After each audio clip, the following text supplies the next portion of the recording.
There are assembled the world's 4 greatest heroes, created from the cosmic legends of the universe.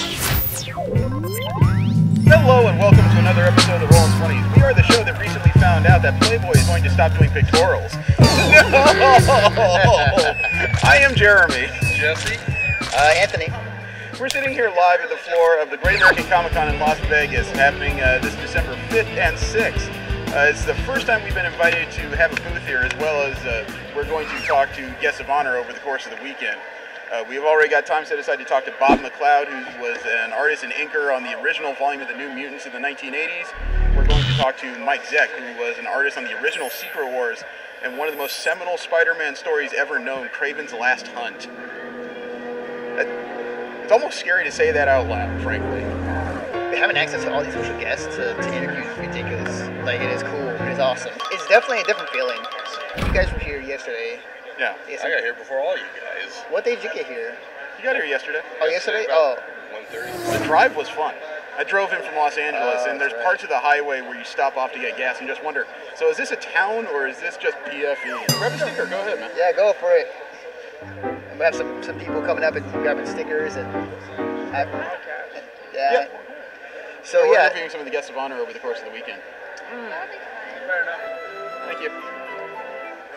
you are a man of many talents. Talents? No, I'm a man of limited shame. And luck. Okay. Good point. I think the first thing that comes to mind is like, we have fans. There's a couple. Yeah. There's some. 9 hours, 6 hours, so. Yeah. Someone's listening to us. Somebody's out there is enjoying what we're putting out there somehow. Yeah, but we are going to have our first guest soon, so we'll come back in a few minutes and we will have the first of our guests for everyone to enjoy.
Hey, what's up, guys? Sin City Deadpool here for Great American Comicon, representing the Iron Web of Justice in Las Vegas. We came out to see all these people here dressing up in their costumes. I'm weaponless today. They checked all my swords and guns at the door. So this is my X-Force Deadpool costume, and we just wanted to come out and represent the first annual Great American Comic Convention. So all you guys out there that aren't here, make sure you're here if they're doing it next year, because this is pretty awesome. As Comic-Cons go, I'm liking it. Go to San Diego Comic-Con, check them all out. You get to come out like me and represent. It's lots of fun, and you should be here, or you're there, or whatever. I am Jeremy from the Rolling 20s podcast and MissionStarPodcast.com, and we are here to talk characters with two very well-known creators. We have the creator of She, Billy Tucci, and Graham Nolan, longtime worker on several series, including the guy with the bat symbol, the horns on his head. I guess one of the more important questions is, when you're trying to build a character for the first time, what's your basis? Where do you start from? Well, I think it depends on what the need of that character is. You know, there's always a reason for creating it. So it's kind of a hard question to answer because it depends. Like Bane, for example, Bane was a story-driven character. They knew they were going to do this story that was going to break Batman. They didn't have anybody in his rogues gallery that was both smart and strong, so they needed to create somebody to do this for this big storyline. So from that point of view, it was story-driven. Mm-hmm. You know, other characters, like when you create something for yourself, you tend to kind of go towards your own interests, you know, to create something that, oh, what do I want to draw? What do I like? You know, and at least that's the way I go. Yeah, when I created She, for instance, I just was a huge fan of Japanese history and Japanese woodblock prints and film and all that, and And I came up with a story. Just more history I read, the more the character developed. Right. And it actually sort of, for a long time, was a male character, which was a descendant of the warrior monks of medieval Japan. Now, these warrior monks were anything but monks. They were just samurai ordained as monks so they could build up the coffers of the temple. Right. And the temples were so strong. So what they did is they basically just shaved their heads and called them monks, and they wore these white things. And they still had families, though, and everything like that. And so I made this from learning that history of Japan. I had the sects of warriors carry over for centuries, and now they're deeply rooted in politics and the arts and just every aspect of Japanese society and crime and things like that. And it, I figured, wow, how interesting would it be to make this character a woman instead? To make it that much more interesting, that much more harder, and apparently it worked out. So if the character had stayed male, would it still been dressed in that halter top with the I guess so. Yeah, that's a funny thing. the whole thing with that first costume, she only wore, I published She for over 10 years, and she really only wore it for like the first 2 years. And I created her in the 1990. Right. You know, you needed a costume character and all this, you know, and but it's funny how I still, if I make prints and the new things that I do, they love that old costume. It just seems to still, I guess it's part of comics lore now, which is kind of cool. It resonated. Yeah. It sticks out in your mind because it's a lot of primary colors just right there, and it's very stark and very unique. Yeah, and that's important. Well, Bane's got the black, white, and red too. He's got red elements, and you look at the things from red, white, and blue, or black, white, and red. I mean, look at the Nazi symbols. Look how that graphics, I think, helped galvanize that entire country. Aside from, if you don't join them, they'll kick the shit out of you. Sorry. They'll beat you, you know what I mean? But there was something so striking about that symbol, you know what I mean? And those people gravitated to those strong colors, you know, I went with the black, white, and red. Absolutely. But, you know, red, white, and blue, things like that. Now, changing gears for a moment. Graham, you worked a lot on the character of Bane when it comes to Batman.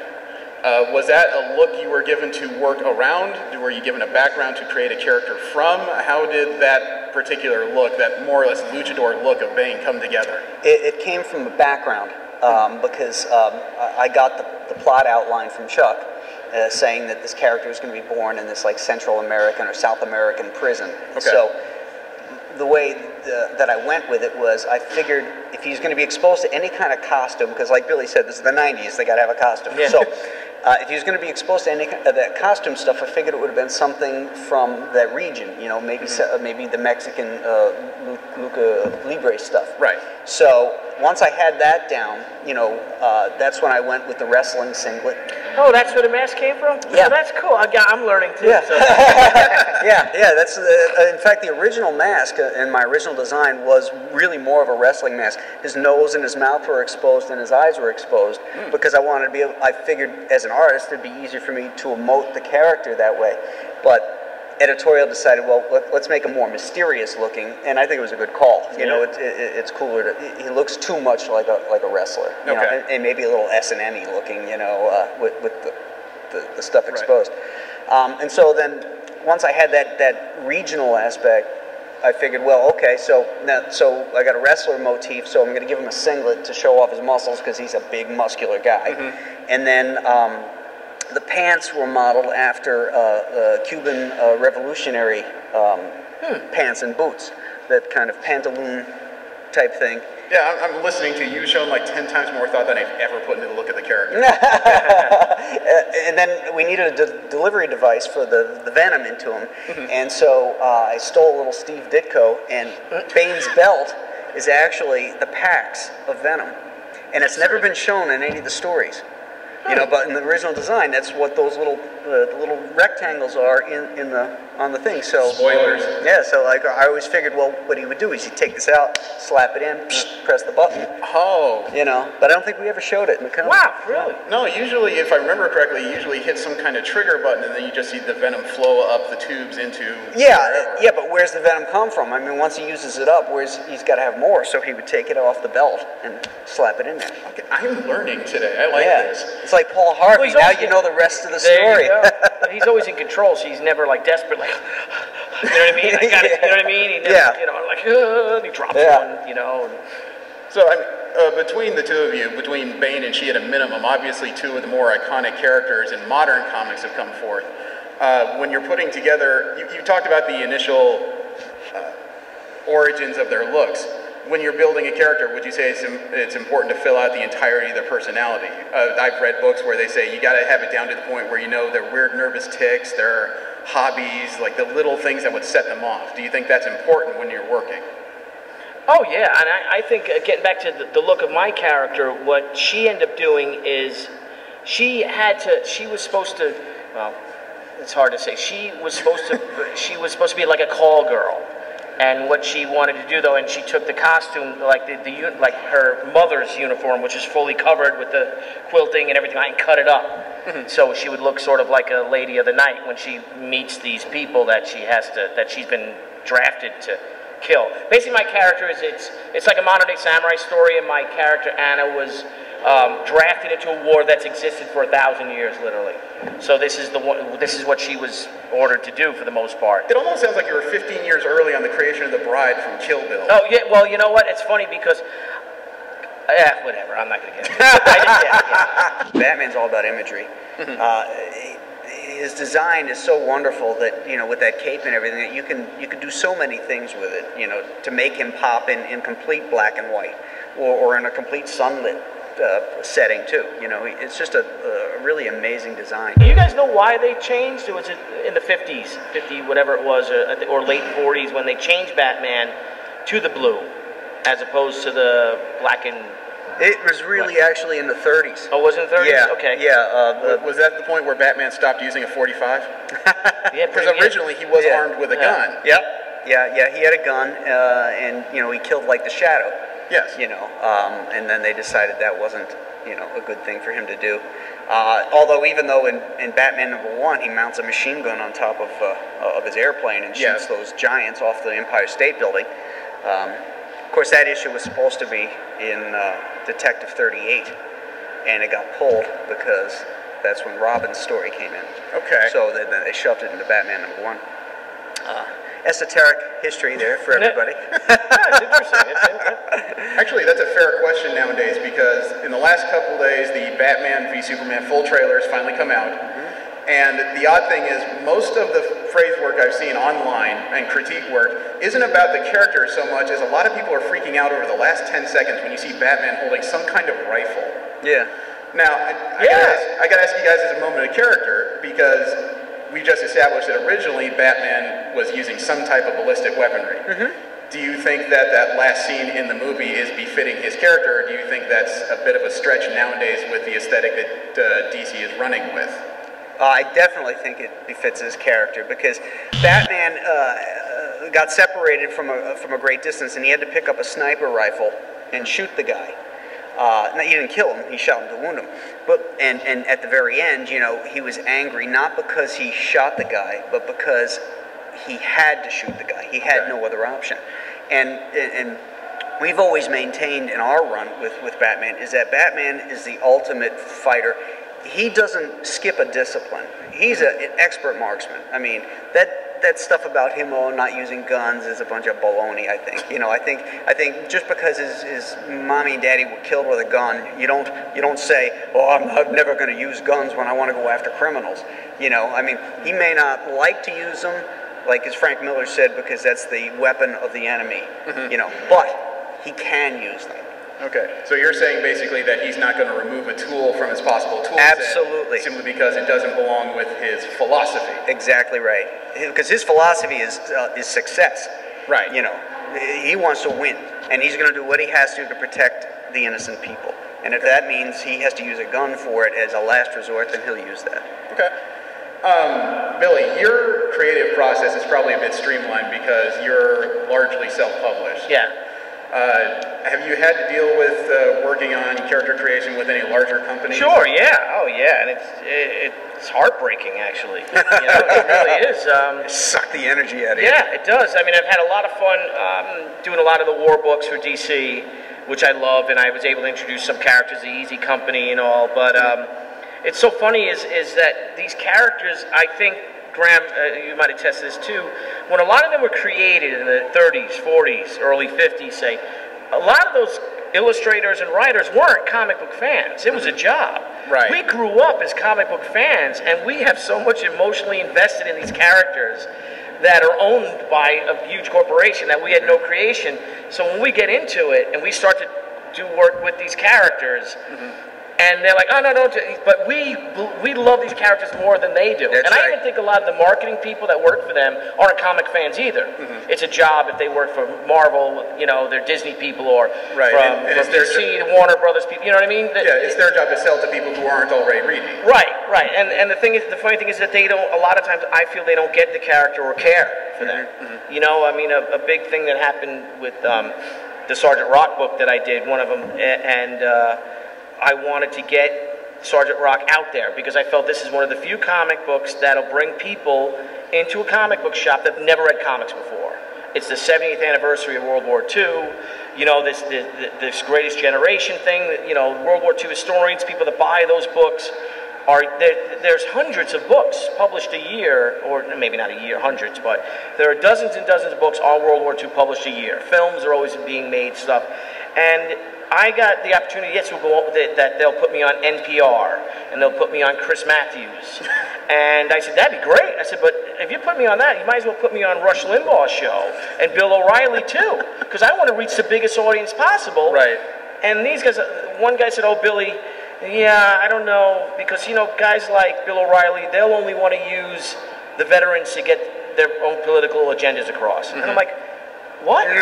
They said that? Yeah, that's what one of the marketing guys. I'm like, what the hell are you talking about? I said, first of all, these World War II veterans aren't going to let anybody use them for a political agenda. Trust me. Yeah. But the thing is, that's how closet they are, that they have their own little world that they want to, and this is how they feel. And another thing that I felt that I was doing more marketing to push these characters whom I love, you know what I mean, to get it out there. I was writing weekly an article on Newsarama. About my development of doing this. I went to Normandy, I went to the Vosges Mountains, I interviewed these veterans, I became friends with them, spent so much time with them, because the Sergeant Rock Lost Battalion was more like a documentary, because it was all based on actual events, and the characters in there had the names of the real historical characters. I'm ashamed that you did more research in creating characters than I do trying to get a car. Oh, dude, I would love to have been a research librarian. I really think I would have been good at that. No, I love doing research. I don't know about you. Yeah. I love it. Okay. But, yeah. How about I give you a challenge then? If you had carte blanche to write a new story on an existing character, what would you do? If an editor was just absolutely willing to sit on their hands and let you roll with a decent idea, do you have... Or DC or any idea? Anything you got. How about you? I got one. I would do the Fantastic Four. That is a heck of a challenge to pick up these days. Yep. And it's because the problem with the Fantastic Four is it's rooted in the 1960s, and trying to translate that into a modern society, they always go in the wrong direction. Now, I'm a space junkie. Okay. And I grew up on the space coast of Florida, and I watched moonshots and space rockets and all that kind of stuff. So that stuff's in my blood. So I think one of the core principles of a new Fantastic Four is to define their reason for going into space. And so instead of making Reed Richards as a mad scientist, I would make him Elon Musk, the guy from who started SpaceX and Tesla. The one who made his money on PayPal. That's right. Yeah. And his goal is to be the first, because it was always about a race in the Fantastic Four. So that's why they had to rush things and get things that cause their accident. So they go into space because they want to be the first commercial spacecraft, so that they become the next airline into space.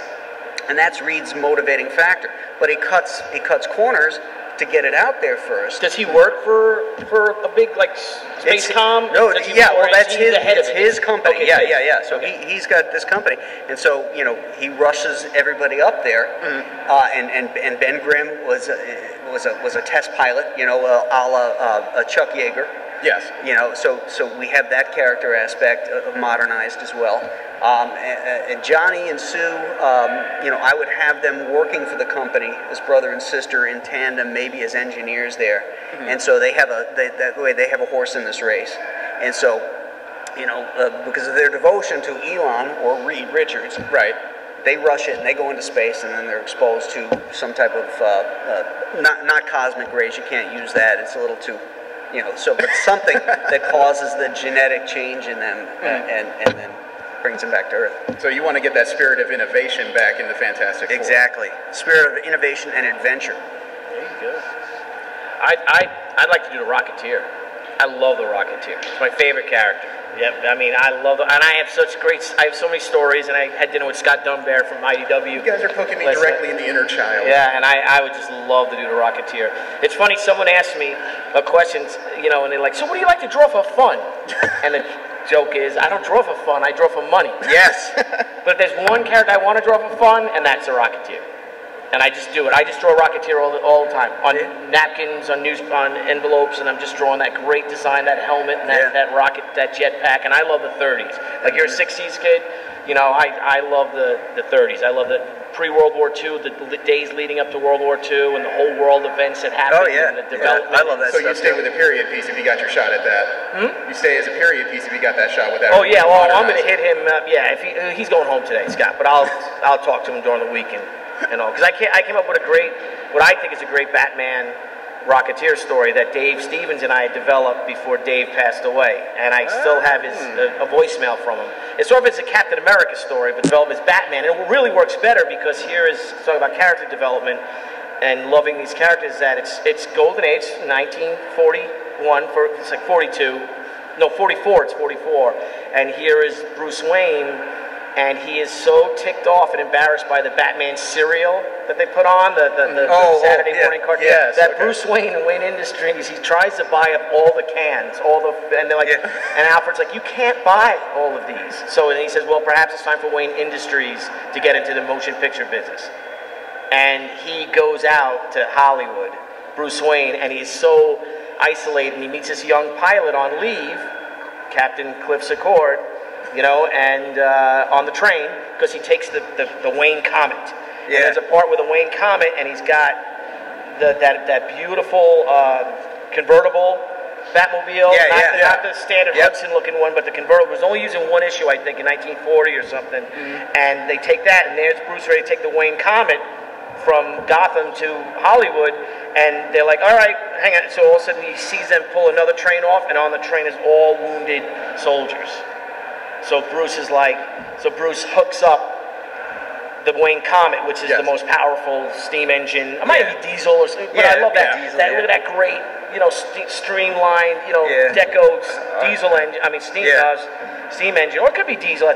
Knowing him, he could probably make it a diesel, a turbine steam or something crazy. It would have been diesel by now. Yeah, he pulls the soldiers, and as he's sitting there, he's in.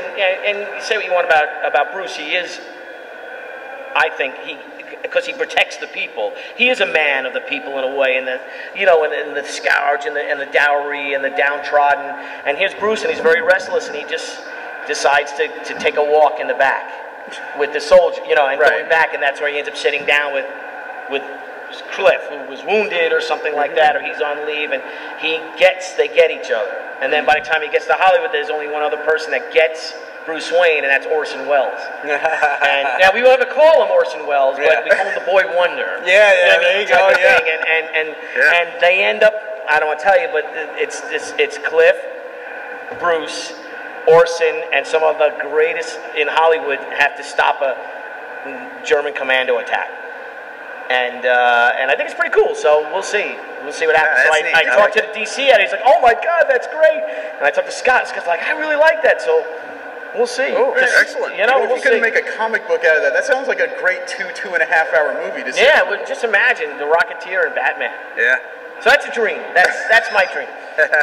So that is incredible. I probably shouldn't even be talking about this, should I? Oh well. Spoilers. Yeah, spoilers.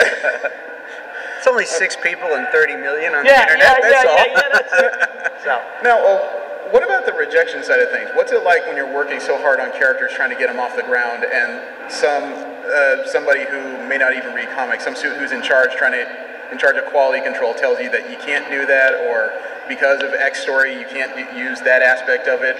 What does that feel like when you work so hard on something and then you're just flat out denied? It's frustrating. You know, when you're working for a company that owns the characters, not a lot you can do about it. You know, they're petty, and there's politics involved, and they're petulant, and it sucks the energy out of you. You know, and that's a problem with the editorial way. The way editorial is run now with these companies is that, you know, they don't have their own autonomy. You know, where an editor picks, you know, they give the creators their marching orders and say, okay, now go ahead and off and do this, do what you do best. Now it's so micromanaged that, you know, all the fun is out of comics. Yeah. You know, there's none of that energy that used to be there. Everything looks like it's so planned out, you know, and nothing can happen by accident. And talk about the pettiness too is I haven't experienced it personally, but I've had friends, and they'll develop this character in there. Some other writer will get word of this, and then, oh no, I'm using that character for this, and bring it and try to stop. There's a lot of It's unbelievable. It's a very beta male industry. You know, it's funny because they have this. A lot of them, you don't see a lot of women working in comics, and there are a lot of great women creators. But a lot of these guys too are afraid of them or something, or they don't want them. It's really strange. But that's why I like to work, if I can, in the Golden Age stuff. That stuff's already happened. Let me do another Sergeant Rock World War II version. Let me do, if I can get a Batman, let me do Golden Age Batman story. Something that doesn't infringe upon that, and they can leave you alone. Right. I'm listening to your description because I've never actually put thought process into what it's like working for a company with hundreds, if not thousands, of characters in a stable, and somebody's trying to align their continuity, and all of a sudden everything you're working on gets put to a halt because one other guy calls dibs. Yeah. That's essentially what happens. That does happen. Didn't that happen with Watchmen, though? He wanted to use the Carlton characters, Alan Moore, for Watchmen, and then they had grand plans for these Carlton characters. Yeah. So he couldn't use them, so then he developed his own with Watchmen. Yeah. But Watchmen's supposed to be all those the Charlton characters. Yeah, Charlton characters. And no, we're going to use him for something else. And, well, I guess it worked out for him. Yeah. He was able to, you know, create all these new characters, but... Yeah. Is it ever difficult to come in and do character work on something that's already so extremely well established? And I'm not talking about the upper echelon of things. People who wear bats, S's, X's. You know, sometimes you got to come in on these mid-tier characters or find ways to revitalize them. I mean, those are the fun ones, yeah, because you don't have all that continuity or all that overreaching, overseeing editorial things.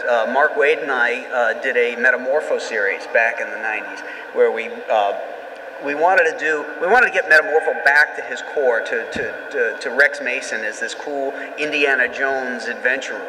And so that was our concept, was to go, you know, start back at the beginning and go and go from there, reintroduce all the characters, Simon Stagg and his daughter, and Java, the caveman, and all that kind of stuff. Right. But put them into a more modern mix. And that was the fun part of it. It's like, okay, we're doing this new, but we're going back to old and old and cool the way it was, you know. And I like doing that. Yeah, he's still underused. He's such a great character. And that whole adventure thing. Yeah, and then he's an angry dude too. Is he? Well, I think so, because, you know, he's horrific. Yeah. You know, and he loves this penthouse model type girl, that, and you know, he's this disgusting looking dude with penthouse melting model skins. or a lady living in a penthouse? There's a difference. Both. Okay. Both in that case. Yeah, depends how well you draw her, right? Yes. Yeah. I'm trying to think, because I ran through a lot of things that were running through my head. Do you guys have any projects currently that are upcoming that you're excited about? No.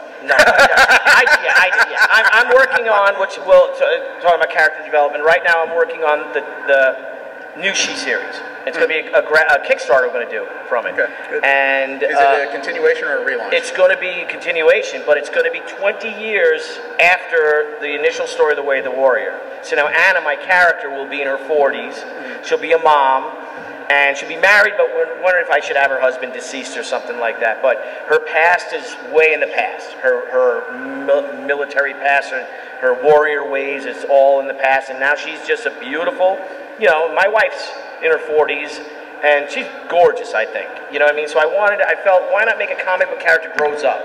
All right. And we can even have a fun. There will be a fun part where her trying on the old costume and trying to get things. I'm like, oh my god, what the hell? What is that? You know, like did things shrink in the closet or something? You know, and washer's gotta go. That must have been made in the '90s. Yeah, and then everything comes back. You know what I mean? Everything comes, and now she's totally unprepared. She has this 15-year-old daughter, her aging grandfather, and they have 200 warriors coming from Japan who have found them finally.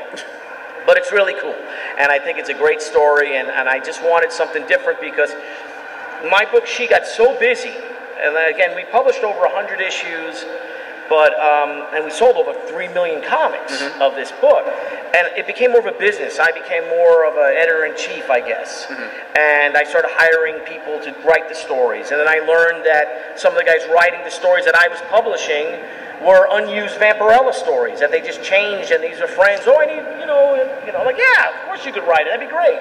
I didn't read it. I'm just trying to picture you getting that fan letter and said, why did she start sucking blood? It wasn't like she didn't. She instead of sucking blood, she killed somebody. Right. You know, I'm like, what the hell is that? You know. So then I stopped it. You know, and it was great because I stopped it on top. So people are still, when's the new sheet coming out? When are you doing it? And because I was so fortunate, I did it for 10 years, I never needed anything from anyone. You know, every editor I met at dinner having fun. You know what I mean? Or having a beer, or having a glass of wine, or at a softball game or something. And I never had to ask them, oh, can you know what I mean? Well, I had this great Batman story. I had this, I became friends with all these people just as friends. And it was no pressure, and it was really great. In this industry, it's all about relationships. And so the good thing is I was able to do what I want, you know, in a way, certainly, except for when you get the interference. Oh, so-and-so's using that character, and by George, you're going to mess up that whole continuity. So, but I'm real excited about that, to do that. And I have a couple other books coming out and things too this year. So next year, All right. Are there any characters that you guys think are on a proper path in the larger company? Some of them tend to get weirdly diluted. Like a good example, Cyclops. He went from the Ultimate Planner to, I guess you could say, post-traumatic distress man. Oh, really? Yeah. He accidentally killed Xavier. Everybody blamed him for it, kind of ousted him from his own family. He created a splinter team, didn't work. He went off on his own. Now he's apparently dead. So I guess it really didn't work. I have to admit, I don't read too many of the new Marvel and DC books. I love what Jimmy and Amanda are doing with Harley Quinn. I think that's fantastic. That's what I buy. And I actually literally go in a comic shop, and they're like, I'm like, no, I want to buy it, you know, because I want to support my friends. I love what they're doing, but I guess being such an insider for the past 10 years or so, doing mainstream stuff, that it's really frustrating because I do love these characters, and I just been buying those big omnibuses, all those Silver Age books, reading those, the collections, you know, that IDW is doing, the Walt Simonson stuff. I mean, that's what I like to read because it brings me back to why I got into this in the first place. Exactly. It gets that energy that I talked about that comics used to have. That, you know, if ever I want to get motivated, like to create something or do something, the first thing I'll do is I'll pick up some Jack Kirby comics and I'll look at that, especially his DC stuff when he had the ability to just do what he wanted. Stuff wasn't always great, but the concepts were always great, you know. And so when I would read that, all I could see was the intent behind it, you know, the energy and the excitement and all that stuff about creating something that didn't exist. And then bring it to fruition, to draw it and to write it, and that's what does it for me. You know, I'll look at some of that Kirby stuff, and I'm like, oh yeah, that's why I got into comics. Listening to you guys talk for the last few minutes, I think that maybe what's missing with a lot of modern character books. I'm a big Marvel reader, and as much as I enjoy the comics, I think you're right. One of the things that's missing from a lot of the current characters is energy. A lot of the brand new ones seem to have it. A lot of the older ones seem to have lost it, and they've gone into their brooding phases. Well, look at it. Buy it. Pick up any. Not to bash Marvel, but Marvel's really at fault here mainly because you pick up any Marvel comic, and it say it's 21 pages of story and art. I think Bo Smith wrote a little thing on that, and he said of the 21 pages, he broke it down. 16 or 17 of them were them sitting around talking. Yep. 2 pages were a flashback of a fight or something like that, and then the other 2 pages was someone brooding by himself with another character, another person. oh, it's going to Yeah. be okay, like type. How do and- you feel? Yeah. How do you feel? And and I Oh think my that's, God, I'm on my third Robin. yeah, and the thing is that, and I think in no small measure and you tell me if I'm wrong, I think a lot of these people that are writing the books now that do, because I write and draw too, but you look at some great classics. You talk about Kirby and Fantastic Four. This Man, This Monster. I think it's from June '66. And it is an amazing story about Ben Grimm, about the scientist that recreated himself as Ben Grimm. Yeah. And he'll be the new Ben Grimm. And he'll ruin the, Ben Grimm and all this. And then man ends up sacrificing himself to save the world. Because he realizes what it's like to be the Thing. And how it's not all funny, it's not so great. And I think today that you have a writer today will make that into a 6-issue miniseries, and if he sees the numbers coming in good in issue 3, he'll say, I need another 2 issues. And extend that to that story arc to water 8 it down. issues. You have to water it down, and it gets so draining and so it gets frustrating. It's like, what is this? Well, what are you doing that for? It seems like the modern crop of writers don't know how to write a splash page or to draw the reader in with action. They don't know how to write action. For example, we're talking about the Fantastic Four. There's a I think it's issue 23. It opens up. You open up the cover, and on the splash page is Ben Grimm and the Thing, or the Human Torch and the Invisible Girl, and they're in their living room, and Ben Grimm is fighting this dinosaur, this like baby dinosaur, like a velociraptor that's squeezing out of his hand. The couch is upended and stuff. Shit's going everywhere, and for the next 3 pages, they're trying to wrestle this thing, and then they finally capture it, and we find out that this dinosaur had come back through Dr. Doom's time machine platform. Has nothing to do with the story that's going to go on, but that's how they opened it, with this just left action. his time doggy door open? Who cares? All I know is that as a kid, I opened up that thing and I saw them fighting a dinosaur for 3 pages. And that's how they introduced How many more dinosaurs are coming? You know what I mean? Yeah, I got to find out. And then I find out, well, this is because of his time machine. And now the story is about his time machine. Okay. So they introduce that to you in the story with action. Instead of standing around looking at a piece of machinery and say, what's that? Oh, that's Dr. Doom's time machine. And, I saw one with Wolverine jumping. And he's jumping, there's a huge word balloon. And he's just saying something, and he's in the air, and it's like, well, so did he stop in the midair so we could make a 2-paragraph speech? Yes, and then he's going to keep, and I'm like, what the hell is that? Who can say all that from here to there? Anyway, sorry. Yeah, it's okay. That actually leads to another question, because we now live in an era where the comic book movie is the king of the box office. Yeah. Do you think that the characters in the comics are being affected by movies? Do you think some of the writers are taking things from the standpoint of trying to write things that could look as good on a movie screen as they do on a comic book page? Well, I think at least the Marvel movies, they're doing stuff they're not doing in the comics. They're doing it like the old comics. There's plenty of action in these movies. The characters are dead on.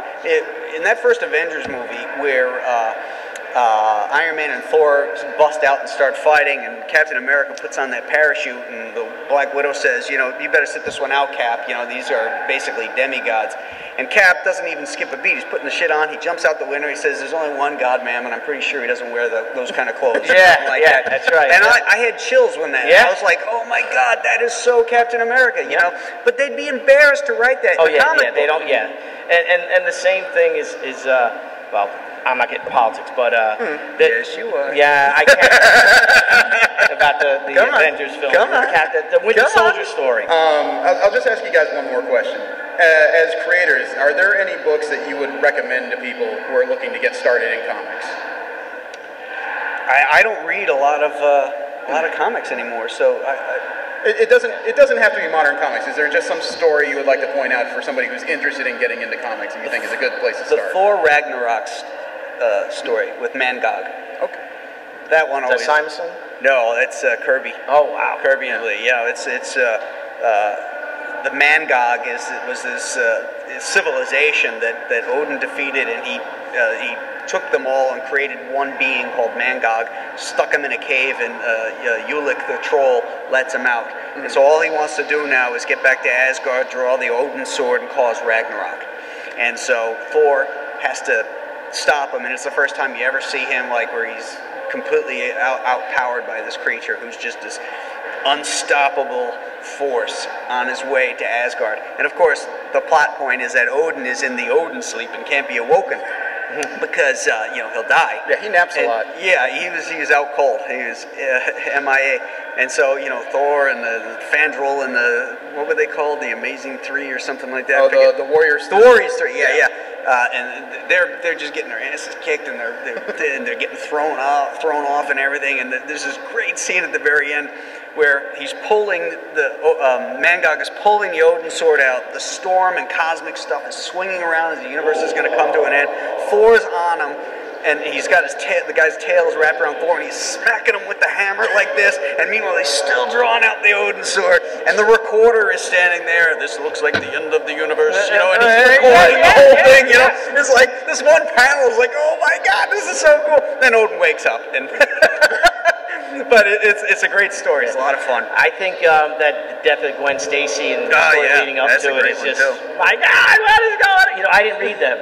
Right. I can only imagine what it must have been like waiting a month or, you know what I mean, for what the heck is going on? You know what I mean? As this story just progressed and you're like, your whole world is, Yeah. But as a new stuff, I love what Jimmy Palmiotti and Amanda doing with Harley Quinn. I think it's a lot of fun.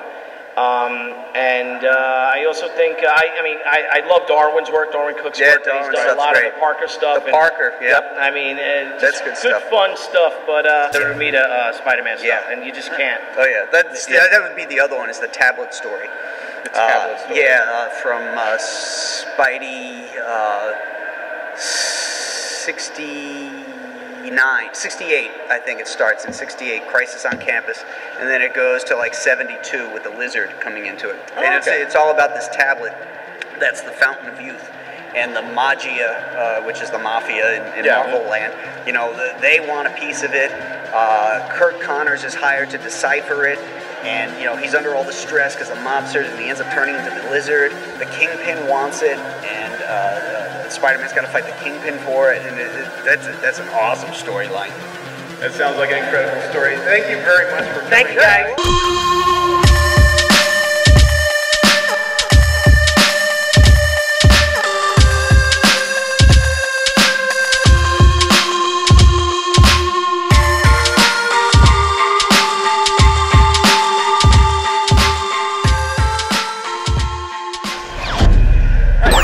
With one of the vendors here at Great American Comic-Con. This is Kimberly. She owns a fashion line for geeky people. I'm not going to say girls anymore because that's one of those weird PC things that could get me stabbed in wrong company. Right. Yeah. What's the name of your line? It's Girl with One Eye Fashion. Okay. And you're correct. I make geeky clothes, accessories, and apparel. I do custom work as well. It does most of my designs are more geared towards the feminine side. Okay. But I, Nothing wrong with that. yeah, thank you. But yeah, like I said, I do custom you wear. Might wear 'em. I have lots of guys who wear my skirts actually. So they're just kilts when guys wear them. Okay. All right. What made you put together the line? What was the impetus that got you rolling on this? Well, I've been sewing most of my life. My mother taught me really young, and I got really into costuming in high school. I did lots of cosplay, and I kind of, for a while, was wanting to do my own fashion line, but never had time. And then 4 years ago, I was diagnosed with cancer, and I lost part of my vision. I'm in fact partially blind in one eye. That's where the name came from. It was sort of that, and that was sort of my motivation to take it from a hobby into like my business. This is what I love. I want to do what I love, and that was my motivation. What are your long-term goals? I mean, I know you've got the line, but I think you've reached the same point we have, is that you can go only so far without trying to kick open a new door. Exactly. So for now, my next goal is I want to actually set up a real website instead of just having like, here's my Facebook over here, here's my Etsy shop over here. I have a website, so it's all one place, easier to find. Right. I want to start designing my own fabric, because right now I buy my fabric from fabric vendors online or craft stores. I want to design my own fabric, and then eventually long-term goal is I want to have a brand where I have both handmade custom items and also ready to wear. So I kind of more the mass-produced, but I'm still designing them, just I'm not the one sitting behind the sewing machine sewing them, cutting everything out and all that. So I'd like to have both ready to wear and custom. Okay, so the fabric you got there, I know it's a Star Wars print. That's store-bought then? This is store-bought, yeah. Almost everything that currently is in my shop is store-bought. I have a few things from Spoon Flower, which is your own custom printing fabric site. You can make your own fabric, but on a much smaller scale. Like, I can buy a yard of it versus if you're designing your own fabric and mass producing it, usually it's like, well, there's a 1,000-yard minimum. I'm like, yeah, I don't. I mean, eventually I could use that much. Right. There's that small part of me that wants to start asking about cost, but I think that's a little too much. Central little of a question. much. Yeah. I mean, is it a good turnover? Is it a good business to get into? It's definitely taken me a while to build it up. As I mean, I started the brand loosely, like I said, like 4 years ago, but I wasn't putting as much into it because I was recovering and I was working part-time. So, but since it's been my full-time thing, and I've had a lot more time to spend on it and been able to travel to more shows, it's been a better return. And also, the more followers you have, the better you do. So, just as I've been growing. But what would be that moment that you can say, okay, I made it. That's the sign.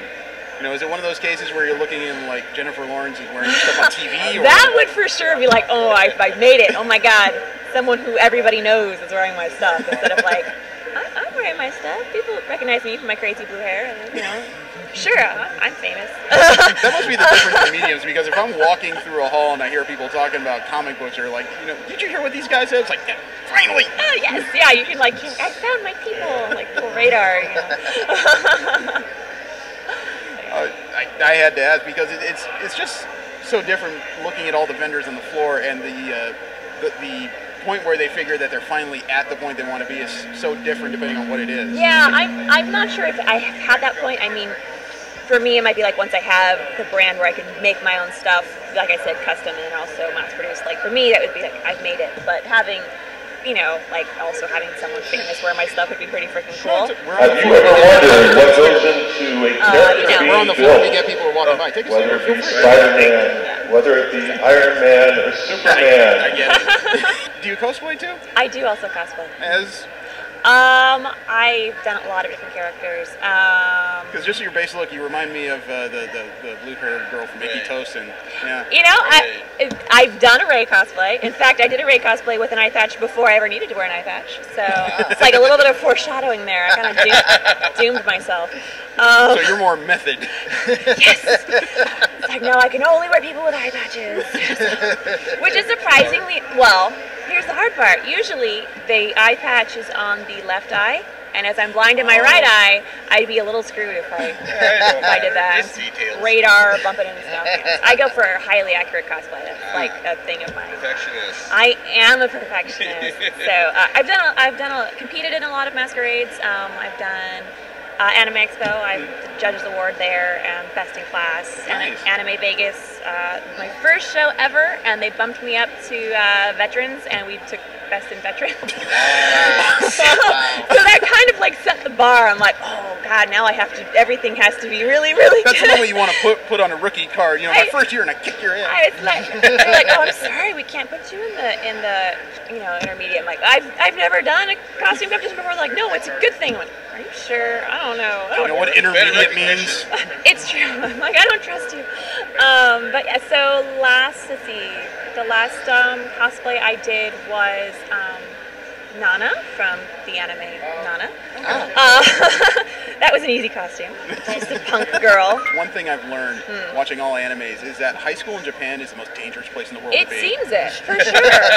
For sure. And I mean, you don't want to be stuck in the room with that cute little girl with pink hair because you know you're going to die. Yeah, she's going to sprout teeth and I'm going to lose anatomy. You know, she's like going to pull a machine gun out of her teddy bear, samurai sword. I don't know. You know, and the worst part is even in the comedies it's dangerous because if you're not one of the people who's jumping off people's heads, you're one of the people who's getting someone jumping off your head. Getting hit with everything. You know? Yeah. You know, every teacher knows how to throw chalk with pinpoint accuracy. That's right, yeah. So I do lots of cosplay. I'm trying to do my first crossplay this January at Otakon Vegas. Anything you can talk about? I don't talk about it in case I don't finish it. Fair enough. But hopefully I'll be doing my first crossplay at Otakon this year. Right, so that's probably your next show then, Otakon That Vegas? is Otakon Vegas. Okay. And then ALA. All right. See you at ALA? Yeah, for sure. I'm doing a fashion show there, so that'll be fun. Yeah. That means I got to make sure that all the females I ask are not too grabby, I guess. Yes, please make sure they're pretty. New requirements. And I can walk with one eye covered. Okay, why not just get him to juggle too? I mean, if it works for the outfit, for sure. I am so screwed. Let's get this check this going now. Come on, Jeremy. Shut up. It was very nice meeting you. So nice to meet you. Thank you so much. All right, Anthony, what would you guys say is the hardest thing about collecting comics? Finding where to buy them. You guys just found every reason not to collect comics. What the hell's wrong with you? No, the hardest thing about collecting comics is getting your book signed. Because you got to find out where these guys are appearing across the country. You got to get yourself a plane ticket. You got to get yourself a hotel room because you're not flying for just a day. You got to pack your luggage. Pay your airline fees. Pay your taxis to get you to and from. Your food at the location. What if somebody could get those signatures for you at a little bit above cost? How much we talking? Like $8 an issue. That is damn good. Okay. That's the advantage of talking to Celestial Comics and Desert Wind Comics. What they can do is they can take your books for you, and for an average of only about $8 above the cost of getting the signatures, the fees of the guys who sign it, they will take your books across the country for you, get them signed by the creators, and get it certified. That means you can get your books back with a certificate, so when you send that in for CGC grading, it's a guaranteed yellow card. It's pretty good. It's pretty good, yeah. Now, I think everybody would take advantage of that service if they knew they didn't have to leave their home to get their comics. Yeah. If they knew that, they would do it in a heartbeat. Yeah, and that's the great thing about what Desert Wind Celestial can do. They'll send you a form. All you got to do is put the form and your comics in a sealed envelope, send it to Desert Wind, and they'll take care of all that for you. Awesome. Damn. Where can I find this information about this? You can find all the information about their services at desertwindcomics.com. They have specialty signings with creators. They will have creators at their booths at conventions across the country, including San Diego and New York Comic-Cons. And they will also have connections so that if you pay an extra fee, they can send them on to CGC for you. Awesome. Totally should get on that. Go get it! Go to desertwindcomics.com. They have the forms. They have special signings that Stan Lee has, even. So if you're willing to pay that fee and just an $8 above Stan Lee's signing fee, you can get yellow-carded Stan Lee comics. I should do that, actually, to be honest. I should really get on that. All right, so if you're like me and you're cheap, you know, I don't have mad money to go running across the country as much as I would like to. You go to desertwindcomics.com, fill out their forms, send them your books. You will get them back signed and ready for grading. Sweet. All right, one more time, Desert Wind Comics.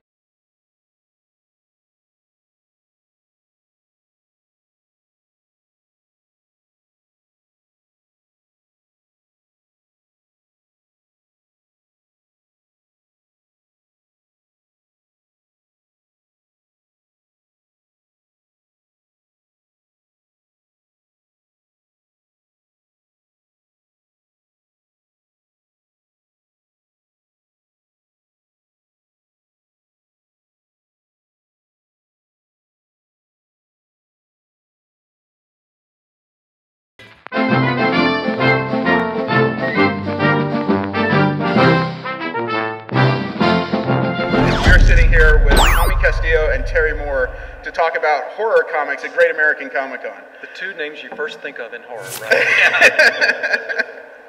Now, how did you guys get started in comic books? Tommy was a stripper, and it wasn't working out, so he could paint, and that's how he... How much was the champagne room? $45. That was a little too quick of an answer. You could tell he was starving. Tuesdays and Fridays. He was starving. No, I mean, horror comics, I admit, I don't read a lot of them, but it's got to be difficult to get people's attention when you're trying to tell a story intentionally to scare them on paper. You don't have the advantage of video where things can jump out the side of the screen and just make them be themselves. Well, we are extremely intelligent and abundantly talented, so it just comes naturally. It's so easy for us. Yeah, it's ridiculous. I mean, the only time I get that reaction is when I share my own picture on Facebook. And I just supplement a picture of my ex-wife every time I need that shock. I mean, was that the superseding goal, was to write horror in comic book form, or was it, were you working on something else and this is where you ended up? I went to school to be a psychiatrist, and this is where I went out. This explains so much. That actually does explain a lot, doesn't it? Yeah. So I discovered I don't like people. That's a really good quality for a horror writer, though, isn't it? It is. I'll get them. Yeah. You know what? I had written a series about love, and I'd written a series about sci-fi, and so I was the love guy, and I just rejected that. And Yeah, I you didn't were like want a stranger. Yeah, I was the Strangers in Paradise guy, so I didn't want to be the chick pick guy anymore. And I thought, when I would go to my panels in Strangers in Paradise, and people would say, "How do you write women so well?" And I'd say, "I'm just a writer. I could just as easily be writing a serial killer." Line? I would say I could be writing a serial killer, and they used to laugh. And now they don't laugh. They say, "Okay, yeah, you really can write a serial killer." So. That was the thing that stuck out to me when I was asked to sit on this panel. You know, would you mind hosting the horror and comics panel? Okay, who am I talking to? Tommy Castillo and Terry Moore, the guys from Grimm Fairy Tales and Strangers in Paradise. Yeah, I have reading to do. Yeah. You know, and it's just, it does seem kind of odd that you guys have well-established careers, but here you sit working on different horror projects. Oh, you know what we have in common? What?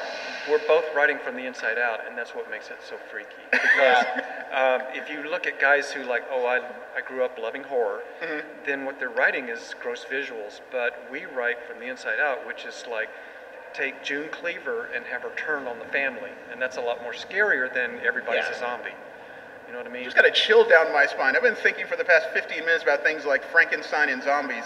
Now you mentioned like horror, now you mentioned this June Cleaver type just suddenly flipping around and stabbing her children in the forehead. It's like, that's actually scary. If you're never sure when your own mother's going to smother you in your sleep, that's horror. Most of your career is obviously in Strangers in Paradise, at least most of the ones people know about. What are you working on right now that has put you into the horror genre?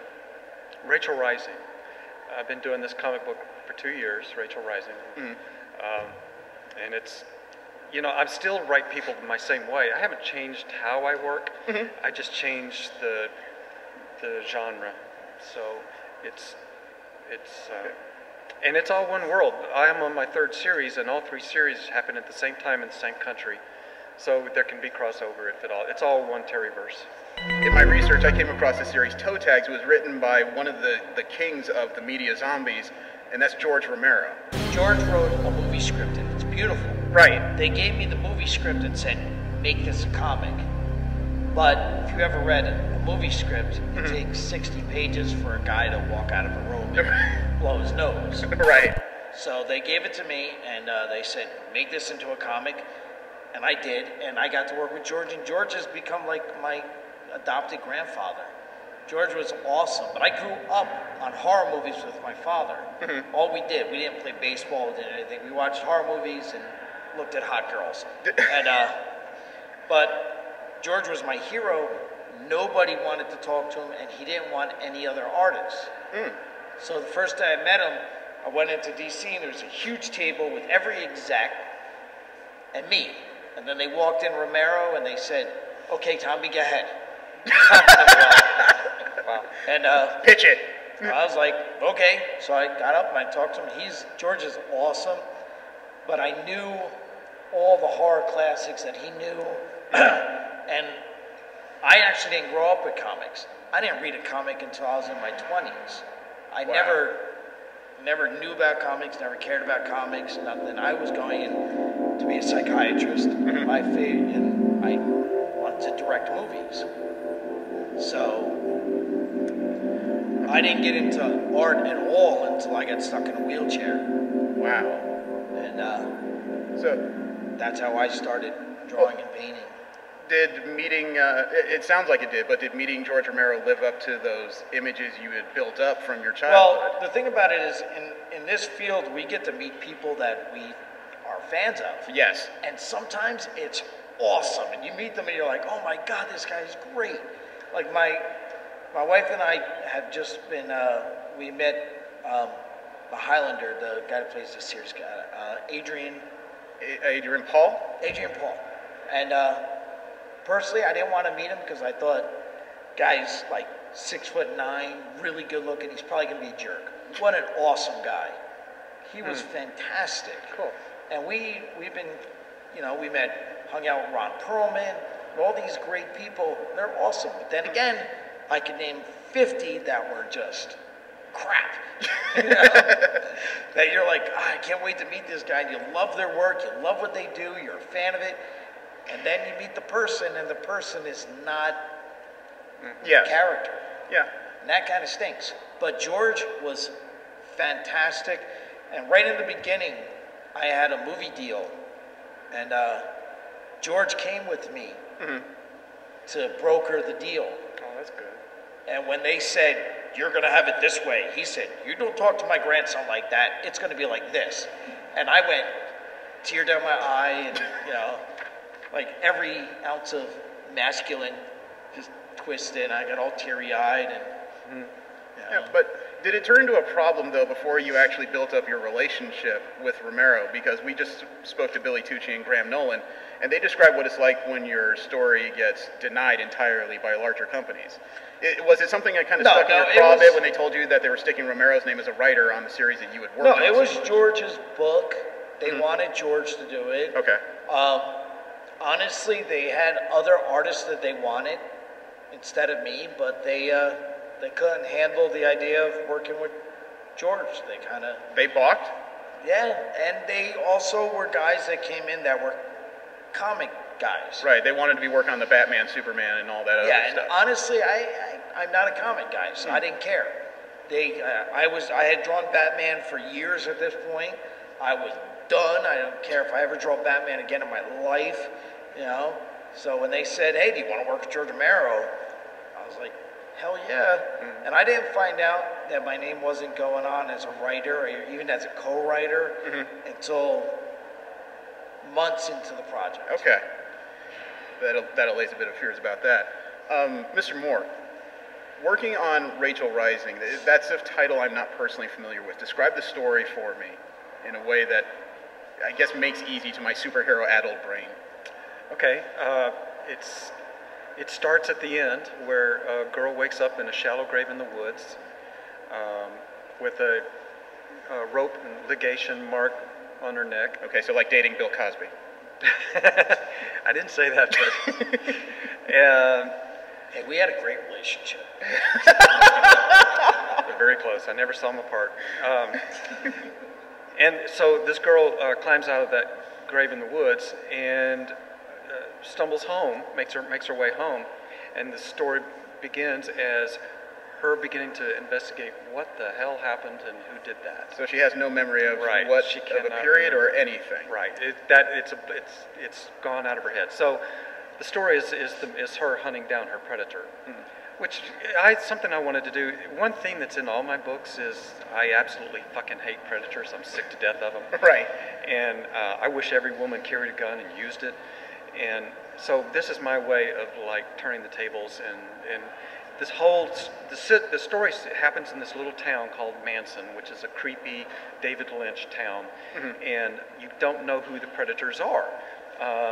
There are scenes in there where I was joking about bunnies, but there is a scene in the woods where two bunnies are eating a fox. There's a scene, a bookend set of scenes in one issue where in the beginning you see a shaking little chihuahua walking down the railroad tracks at night, and you see the big wolfhound show up. And then we can move on to our people story, and at the very end you see that the wolfhound has been discovered totally ripped to shreds by a bunch of little teeth. And so, and the point of it being allegory is that you don't know who the predators are in this town, and it's just predators go from one victim to the other until they pick the wrong victim. My story is about them finding every predator finding the wrong victim, and it has a 10-year-old serial killer, and you know, a 10-year-old serial killer. The serial killer in this town is a 10-year-old girl who is actually carrying the knife that used to belong to Jack the Ripper. And Jack the Ripper was not the name of the guy, it was the name of the knife. And it's been handed down through history. I'm having this horrible imagery of this 10-year-old carrying a knife and being a Justin Bieber fan. That would be like my kryptonite. I would really want the knife. I don't think she's a fan, but I would love to see those two in the same room. Just give her 5 minutes. Well, I mean, one of the questions I wanted to ask is, it seems like we're getting half an answer already, is when somebody's looking to create horror in a visual medium like comics, something that isn't visual, or something that isn't video, it sounds like one of the most important elements isn't necessarily horrific visuals, gore and things. You guys both describe building tension. Well, it's closure. It's closure. It's not, it's that age-old trick of you show a guy with an axe, and then you show the outside of the house and the scream.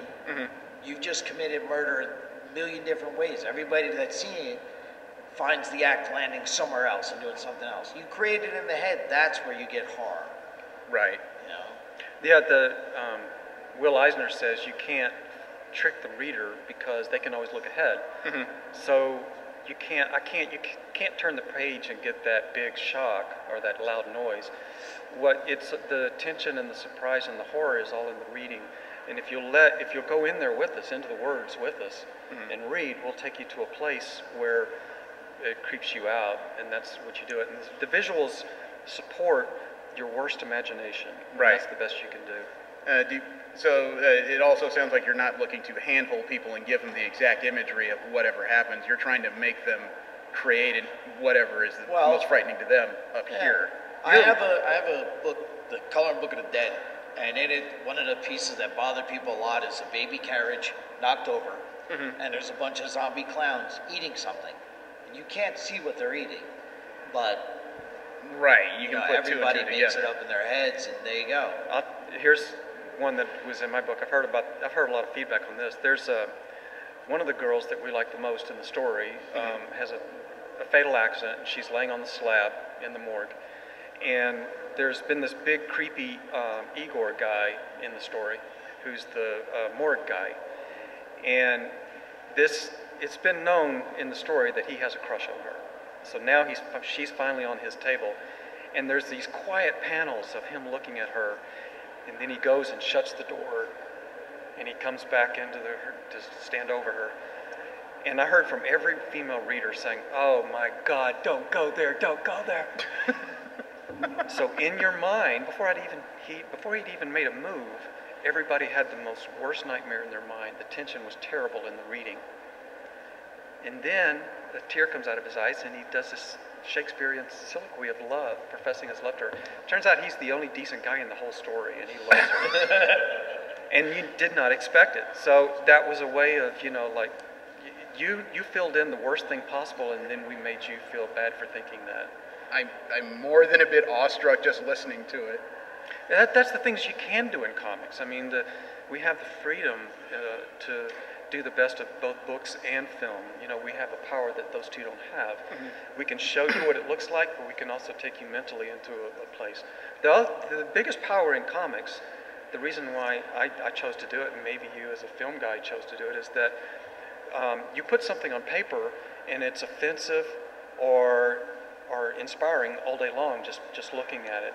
If it's in a book or on a film, you have to cooperate in the offense. If something in film offends you, you have to rewind it and watch it again and again. You have to cooperate to be offended. Or in a book, you have to reread it over and over. But if it's offensive drawing in a comic, it's offensive immediately.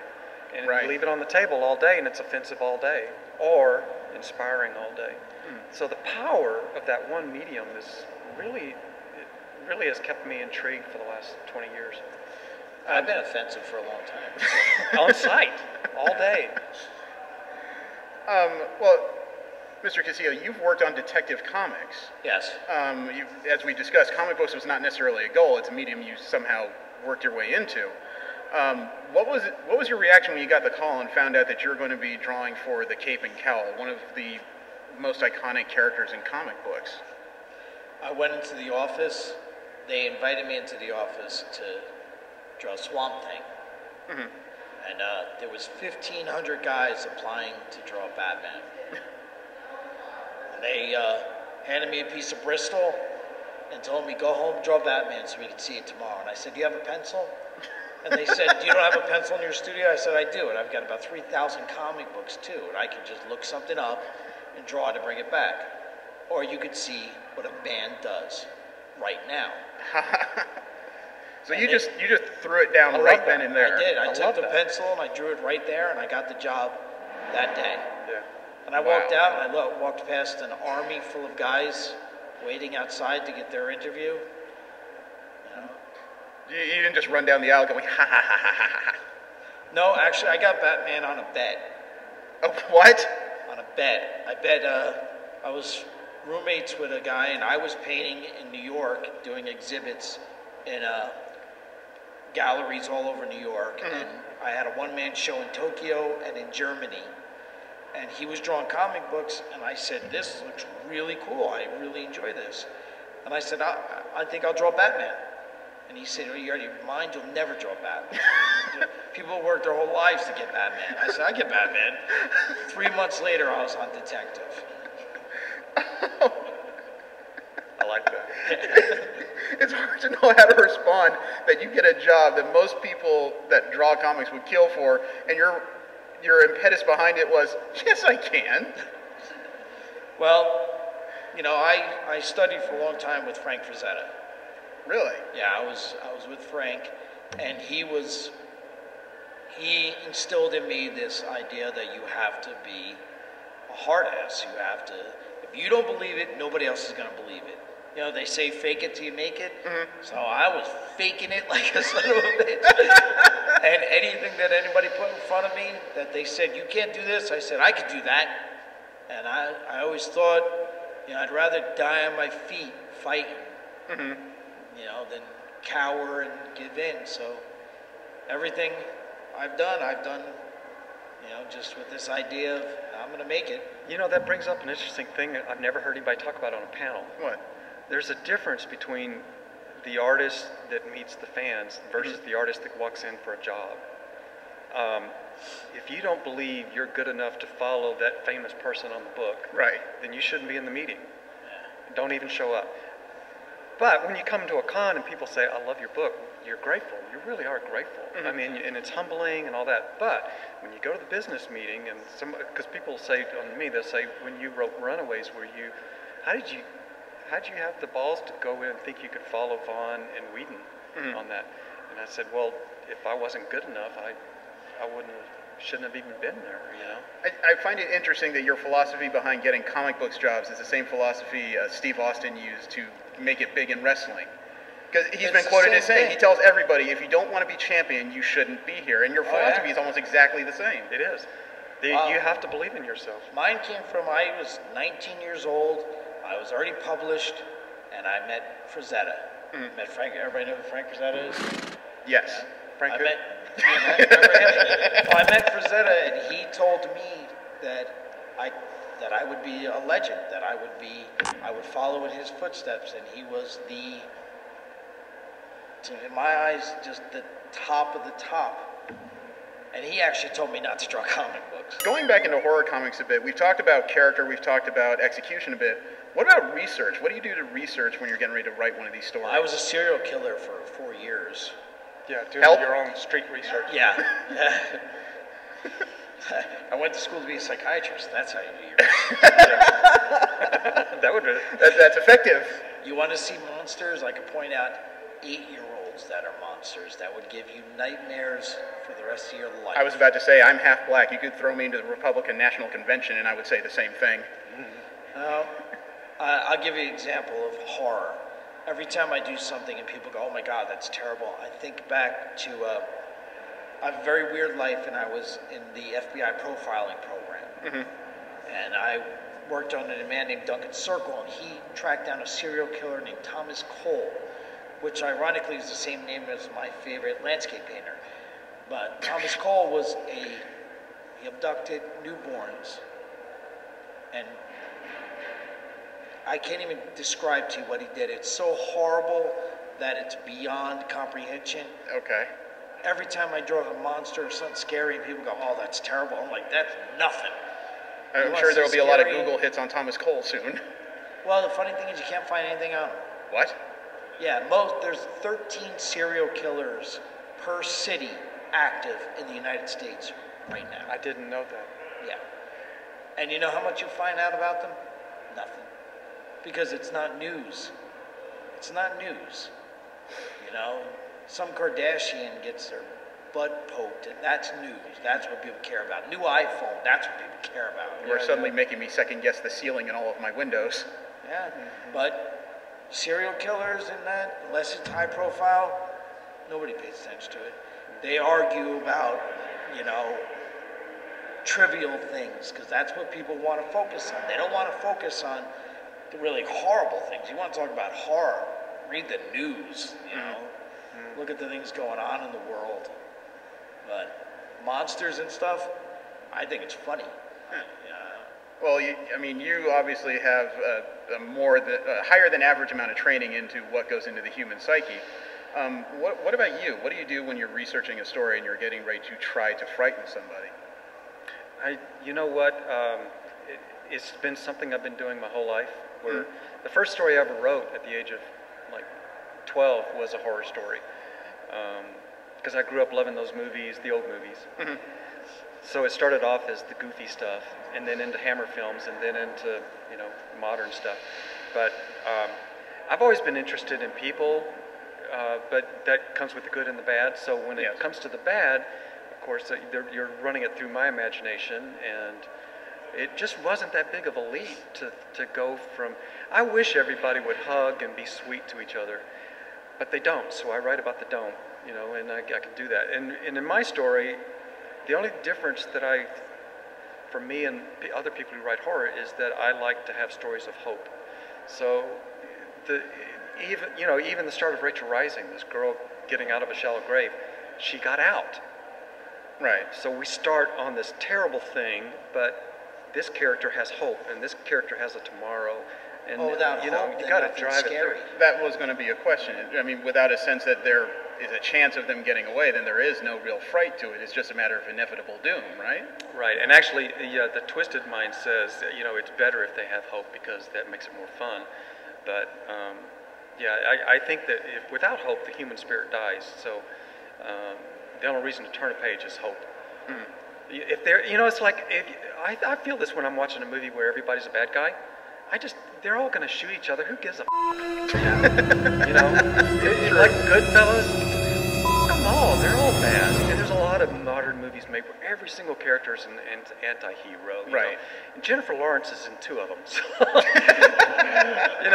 if everybody's bad, who cares? So, I try to have a little stream of hope in there, and I follow the light through the story. But I've always been one of those people that stares at the accident and watches the autopsy on YouTube. And when I wanted to be a better artist, I went into anatomy and medicine and all that, and it just stirs the imagination. Are there any directions you guys are getting ready to take your story soon? Are there any jump-on points where people should leap in? Oh, yeah. You need to get in there right now. Every book?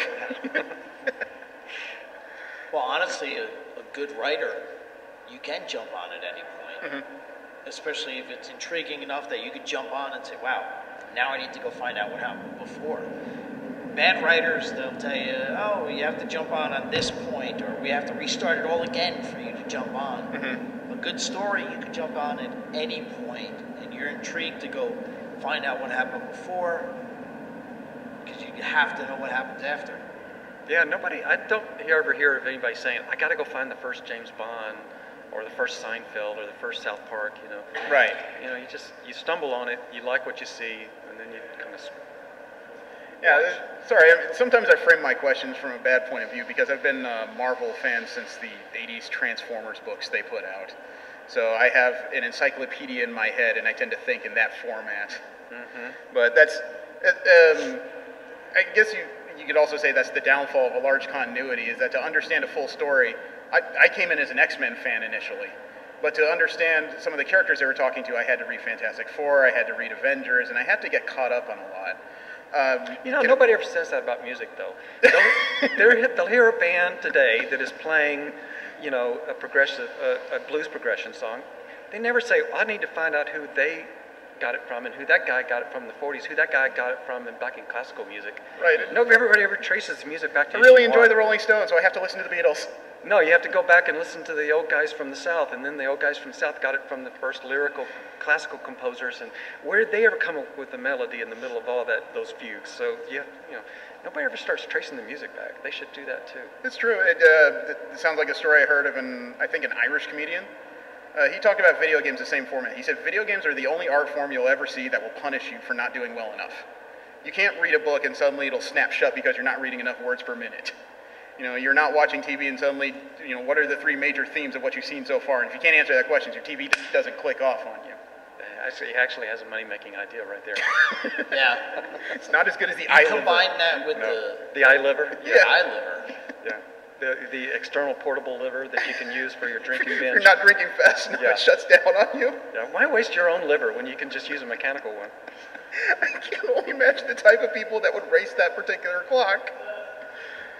Mechanical. I was thinking biological, just like you could get like a donor, kid. like a little goat. Yeah. No, not a kid, maybe a goat. Well, a kid can carry stuff. I can tell he's out for a night of drinking. He's got his goat with him. He's got a drink and he's got Quit torturing that poor goat. Get another one. I feel sorry for the goat, but those guys just drinking. Yeah. Why is he going to get surrounded by a rugby team too? He may walk in, but he's crawling out. That's for sure. I like the goat's eyes. You're looking pretty good there, goat. Paul McCartney tells a good story about a bartender who has a reputation as a goat fucker, but you can look it up on YouTube. Man, it took me forever to get rid of that reputation. You cannot shake it. Fuck one goat. You do one goat. Will they forget it? No. God. I mean, yeah, there was the video and the pictures, but still. And we're still selling the prints. But come on, get over it. Leave me alone. Oh, this is a business model I've never heard of before. Are there any stories you guys would like to point to if somebody is looking to creating a horror story of their own? I mean, Toe Tags, Rachel Rising obviously would be part of it. You know, Frankenstein as well. I like Harlan Ellison. He wrote horror stories with a gut punch.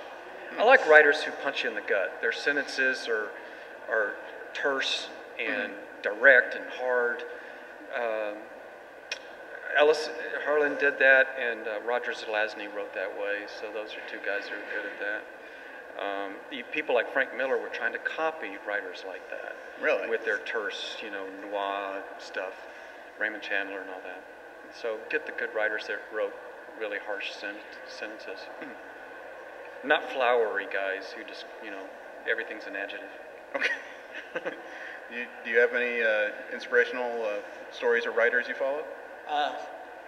Yeah, I like Lee Edwards, but he doesn't write comics, he writes novels. And they're really, really disturbing. Like, to the point where I find them really disturbing. And that takes a lot. Tell me a story. I'm curious now. Well... Have you ever read something where you hate the writer for writing it? I look past the story and the writer crossed the line. I hate you for even doing that. You know what? I really hate Game of Thrones. I hate the writing of Game of Thrones. I hate the story of Game of Thrones. And I hate the one trick pony of I'm going to make a character you really like and then I'm going to fucking kill him. And I'm just going to repeat that pattern. That pisses me off. I can't watch seriously, since I've watched the South Park episode about Game of Thrones. and I learned that the whole story is all about the floppy penises. Right. Yeah. I haven't seen that. Now that I have to go watch. He wrote this entire big epic thing just so he could, wallow in all these flaccid penises flopping all over the place. I can see that. That makes a lot more sense. Yeah. I had the same feeling when I tried to read The Lord of the Rings by J.R.R. Tolkien. Maybe it was just because I only tried in the last few years after the movies came out. I always found it kind of odd how long he spends describing everything. Well, you read them after the movies? Yes, and I wasn't terribly wowed by the movies. I usually watch movies first and go read the books because the movies are 10 hours worth of reading condensed down into a 2-hour story. The books are generally more flavorful to me. But Tolkien spent so long describing backgrounds, I swear I read 4 pages about a single rock once. And that was about the time I gave up. It was an impressive friggin' rock, though, right? It had crags, you could see where the magma formed it according to the description. You could see where the bird pooped on it. That's all great and good. But I was looking for elves. Well, he didn't want to write those, right? I didn't know that. He didn't want to write them. No, he was contracted. Was after The Hobbit, they had to really chase him down to write Lord of the Rings. They're bloody long for something he didn't. Why weren't they just a bunch of novellas? This seems like an awfully big project for a sellout job. Well, just because somebody doesn't want you to do it doesn't. Yeah, and I'm not saying sell out from the point of, damn it, he made money doing stuff. Everybody looks to make money doing what they love. It just, I'm agreeing with him for a project that he didn't intend to write for, he ended up getting paid for it. That's a lot of work. And that's how they wrote Maybe back he got then. paid by the word then. Yeah, maybe by the page. That's how they wrote back then, though, very prose heavy, and like you flip through Ian Fleming books, and it's hard to find a dialogue line. You know, it's just how they wrote. So it's boring, you know, to watch that. It's like watching a 1930s movie. You know, the pacing will be different because society was different. Right. You'll notice even like in my Batman's, his cape gets longer so that I can draw less of the city. I had not noticed. Now I'm going to go backwards. I'm curious now. Oh, yeah. I didn't have capes, so I drew hair. It started out with Batman. He's got the little cape, and there's tons of city. And then you do it for years, and you're like, screw that. There's a cape. Yeah. I got a 60-foot cape blocking now. Oh, look, there's one little sign. Drink Coke. There you go. I always saw the long capes, and I thought, where's that supposed to tuck into when he gets on the subway? It's just to block out background, just so you don't have to actually do it. That thing goes all the way to New Jersey. I mean, it's crossing the river. Oh, yeah. There you are on your tour boat, and there goes this cape across the river. Oh, Batman's over there somewhere. I actually drew a scene of him running across the rooftops, and just for shits and giggles, I had him trip on his cape and fall to see if just to see if any editorial would actually pick up on it. It's the one friggin' thing they pick up. Oh, and when I wrote PHU-Q on a building. Neon letters, so it says "fuck you." They caught that one. You know what I do? It's a really popular Vietnamese restaurant in Gotham.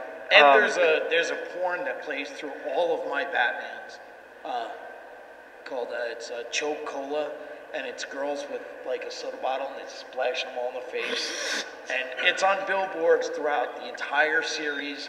Like I would jump from Detective to Gotham to Batman, and Choke Cola's on everything. You need to draw Disney movies. That would be looking for Easter eggs everywhere. You get them all pulled.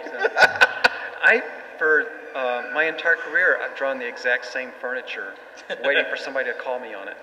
It's the same kitchen chair, same couch, same TV set. Nobody's ever called me on it. And if somebody has a bottle of water, it's the same brand of water, you know.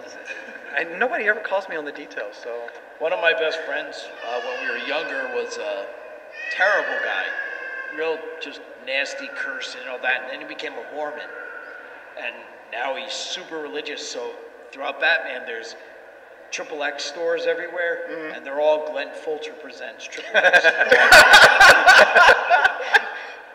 Never piss off a cartoonist. I just put my friend George all he has is his mom. Single kid, all he has is his mom. Loves his mom to death, but my God, it's like everything is my mom, my mom, my mom. So I drew him in. I just did a book called The 100 Days of Death, and it starts out with a Jeep going through a city, and there's hundreds of zombies going after the Jeep, and George is in the back, and he's been bit, and he's crying, I want my mommy, I want my mommy. And I have my father-in-law in the front seat yelling, kill him, to my assistant to kill George. And George is crying for his mom.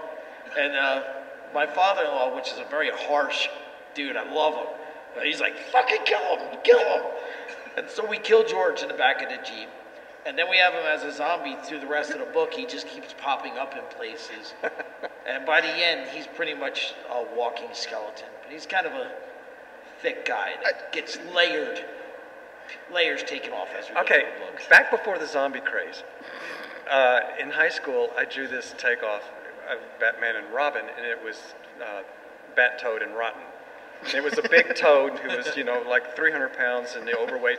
And Rotten had this terrible leprosy problem, and his parts were falling off every time you got hit. This stuff. He'd be talking to Bat Toad in the Bat Cave, and the crap's just falling off this kid. And he's got zits and everything. His hair is all screwy. I was making fun of every guy in school that we didn't like. And there was a Rotten Rena agency, and he had to get a new one every day. And he was just going through these things like crazy, until we got to the very last one, and they kept the last one down in a dungeon on chains. And on sight, the first time Bat Toad saw him, he started throwing up. I mean, that because it was my best Rotten ever. So I just always thought like that. I sought revenge in the book Toe Tag with Romero. Yes. My ex-wife, I was going through divorce when I did that book. So if you follow through, you could see this woman keeps getting shot in the face. Oh, no. Only on a comic book panel is that funny. This is the only room where you can say that out loud. I think it's time for you two to work together on a brand new prose book. Crap that pisses me off. Actually, it's great therapy. You know, It is great therapy because you walk. When I go back out on the street, I am quiet and demure, and I've got it all out, and I'm done. You know, it's those people that bottle it up.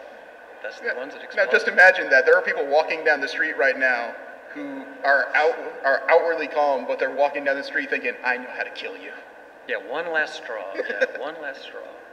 well, the funny thing about all that is I've been doing it for years, and this company did a Kickstarter for the book 100 Days of Death, and they actually offered to be killed by me in the book.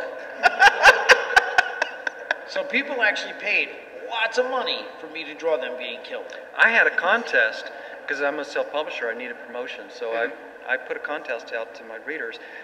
Do something to get Rachel Rising's name out there, and whoever does the best, I will let them be the victim of my little 10-year-old serial killer. And this guy put Rachel Rising all over town and billboards, and people got it on TV, and they put it on the side of a freeway overpass, and good stuff. And a lot of great ideas, and then this guy finally did it. And so he ends up seeing my 10-year-old serial killer, and she butchers him inside of a car one time, and he loved it. I mean, he bought the original pages and hung them up in his home. It's the most unique story I've ever heard. People trying to find a decent way to have you kill them. Now they weren't allowed to pick for me how Right. to kill. They didn't pick. I chose to butcher him in a car. I judged it automatically. I will not use this against you, I swear. Thank you. You know what I've always thought about? You know, there used to be a thing when we were in high school as guys, like, oh, we want to date a nurse. But on YouTube, the people I find most interesting are the ladies who are morticians. And I was always thinking, boy, you do not want to have your girlfriend or wife be a mortician or a morgue technician. Oh God, she knows just how piss to get her rid off. of you. Just know how to get rid of you. Yes. All the ways to torture you. And I did think it was weird that my wife has that 55 gallon of sulfuric acid on the side of our house. keeps it by the bed. Well, she has a hammer by the bed, but Okay, so Claw hammer. claw hammer. oh, jeez. Now, did I hear correctly that Rachel Rising is moving into media? I heard you were working on a TV show. I'm asking you. I'm hoping I got that right. If not, man, I'm going to go kick myself really hard. Yeah, I didn't know that. A pile of money just falls on top of it. Because that's how it happens. I finally broke down and wrote a script because nothing was going to happen until I did. And so there's people out there in that out there town, and they're showing it to directors one at a time. Okay. You know what I love? That only we could say this. I finally broke down and wrote a script. You know? Okay, here's the stigma. Everybody and their sister has a script. True. And there are 7 million scripts floating around town. So you really are joining the Legion of the Undead. 7 million. Yeah. You have volunteered. You know what's worse is I have options out there. And it was so exciting because they're like, here's money, we're going to make this into a movie. 8 years later. Okay, here's what happened to me. I said, no, I'm not going to waste my time. I'm not writing a script if somebody pays me to do it. And then they said, well, fine, we'll just option your comic, and then we'll go get this really hot screenwriter to do it. Twice that's happened, and they wrote bad fan fiction. And so the whole thing died. And they said, Terry, it's not going to work because it's characterization, and you're going to have to write it. So I finally broke down, I wrote the script, and it reads like me. And now they're shopping it because nobody's heard of me. Okay. So there you go. All right. Well, I think we're just about out of time here. So what projects are you guys working on that people should be looking for right now? Rachel Rising. Rachel Rising? And Tommy's Rachel Rising. Rachel Rising. What more do you need to know? Probably not a lot. What's it going to take to get you to buy it? Hi, I'm Jeremy. Jesse. We are from Mission Start Podcast, Rollin' 20's weekly comic book podcast, and we are coming to you from the panel room at Great American Comicon in Las Vegas, Nevada. And we have had a heck of a first day. We have talked to more creators than we ever expected to, including Bob McLeod, Tim Bradstreet, Tommy Castillo, and Terry Moore, Bill Tucci. It has been an amazing day, and it may be a smaller con, but it's definitely a con where you can meet some of your favorite creators and get very close to them. Tomorrow, we're going to record our full podcast for the weekend, as well as a preview podcast of our thoughts on the convention. We'll also do our wrap-up podcast, not on our own show, but on the Conover podcast, which also comes through on Mission Start as soon as somebody finishes an assignment at a convention. So, if you're looking forward to hearing more about the show, go to missionstartpodcast.com. You can download the latest Conover podcast, or you can go to the YouTube channel or the YouTube channel of American Robot TV and check out all the details. Thank you very much. We will see you tomorrow. This next song I'd like to dedicate to any of the folks in the house who may be of French-Canadian descent. This is a story about the northern Quebec lumberjack. Quand on voit une monture, pistolet et un lasso, ça m'imagine l'aventure du cowboy au grand chapeau.